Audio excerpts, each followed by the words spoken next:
We have workers out there that need to see real gains. And so hopefully, we're hopeful that this mediator can have some conversations with the government and get moving in the right direction. With talks stalled between the province and the union representing 55,000 educational support workers, an outside mediator has now been called in. It's a move that both sides agreed to with the goal of jump-starting negotiations. In a statement, Education Minister Stephen Lecce responded to the development, saying, quote, "We will do whatever it takes to keep students learning in class without disruption so that they can catch up on what matters, reading, writing, and math."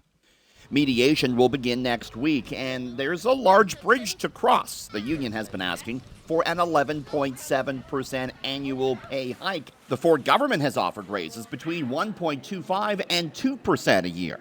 The CUPE workers, which include librarians, custodians, and administrative staff, recently voted 96% in favor of a strike mandate, and even with a mediator on board, the union isn't backing away from a potential work stoppage.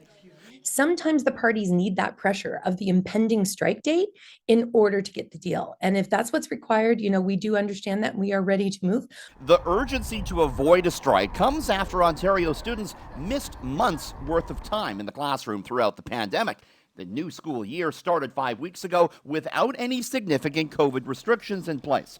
I spoke to the province's top doctor yesterday. He insisted things were running fairly smoothly in schools.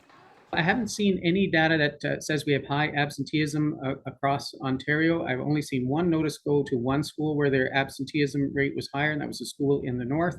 There's appropriate communication between public health and families and parents in that instance.